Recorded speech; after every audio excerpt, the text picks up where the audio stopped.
اللہ ہی اللہ کیا کرو، دکھ نہ کسی کو دیا کرو، جو دنیا کا مالک ہے نام اسی کا لیا کرو۔ السلام علیکم ورحمۃ اللہ وبرکاتہ۔ ناظرین استقبال ہے، سواگت ہے آپ کا viral news live studio Jalgaon Maharashtra India میں۔ میں آپ کا میزبان مفتی محمد ہارون ندوی۔ 83ویں یعنی 83ویں میزائل حملے کی شروعات کر دی ہے، یعنی ایران زبردست سپر پاور کو ٹھوک رہا ہے، اور ہمارے جو نریندر مودی جی کے اور اندھ بھکتوں کے اور بی جے پی کے ابا ہے ان کی بھی خوب دھلائی کر رہا ہے، یعنی باپ کی اس وقت پھٹی پڑی ہے۔ لیکن بڑی خبر یہ آ رہی ہے جناب کہ ایران نے جب 83واں حملہ کیا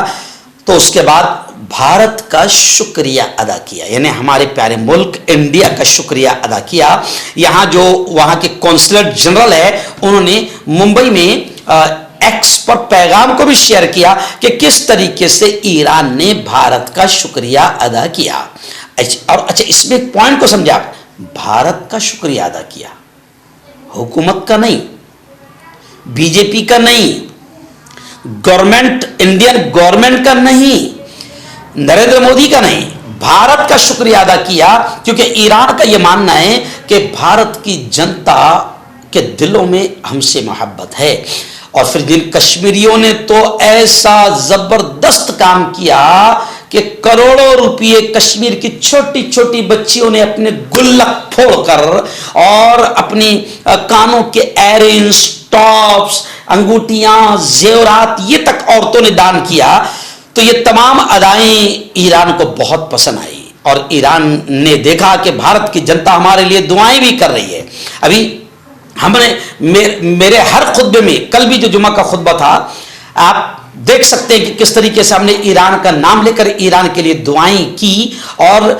دوسروں کے لیے، ظالموں اور قاتلوں کے لیے نام لے کر ہم نے بددعائیں کی، ان کی ہلاکت اور بربادی کے لیے اللہ سے درخواست کی۔ تو اب ایران نے ان تمام چیزوں کو دیکھا اور بھارت کا شکریہ ادا کیا، اور صرف شکریہ ادا نہیں کیا بلکہ ایران بھارت کے ساتھ نرمی کا معاملہ بھی کر رہا ہے، اور ٹینکرز وغیرہ ابنائے ہرمز، اسٹریٹ آف ہرمز سے چھوڑ بھی رہا ہے،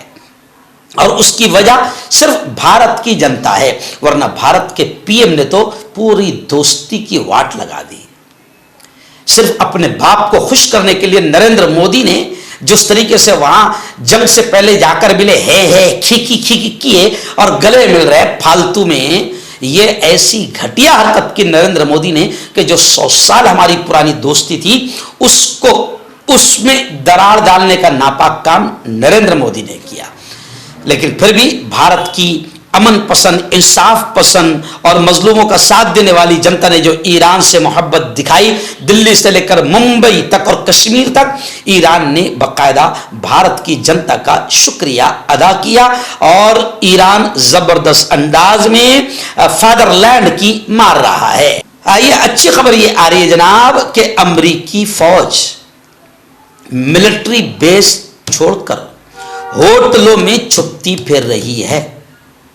یہ خبریں آ رہی ہے۔ اگرچہ کہ ہمارے یہاں کی گودی میڈیا اور انٹرنیشنل رکھیل میڈیا یہ نہیں دکھائے گی، کیونکہ وہ ٹرمپ کو اپنا پاپا، اسرائیل کو اپنا باپ مانتی ہے، اور گودی میڈیا کے یہاں پر جو آتا ہے وہ بھی اسرائیل کو اپنا باپ مانتے ہیں، تو اسرائیل کی پھٹی پڑی یہ خبریں وہ نہیں دکھائیں گے۔ لیکن چلیے آئیے خبر آ رہی ہے کہ امریکی فوج اپنا ملٹری بیس چھوڑ کر ہوٹلوں میں چھٹی پھر رہی ہے۔ امریکہ اور اسرائیل نے جب ایران کے خلاف جنگ شروع کی تھی، اس وقت عرب میں موجود سبھی امریکی فوجی ٹھکانوں یعنی ملٹری بیس پر 40,000 سے زیادہ امریکی فوجی جوان موجود تھے، لیکن ان میں سے اب بیشتر جوانوں کو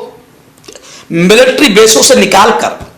محفوظ مقامات پر منتقل کر دیا گیا ہے۔ ایران کے ڈرون اور بیلسٹک ایکشن میں امریکہ کو صرف اتنا ہی نقصان نہیں ہوا بلکہ ان کے کئی خطرناک اسرائیل کے اسلحے تباہ ہو چکے ہیں، اڈے تباہ ہو چکے ہیں۔ اس جنگ میں اب تک امریکہ کے 12 MQ-9 Reaper drone, 7 KC-135 tanker aircraft, 3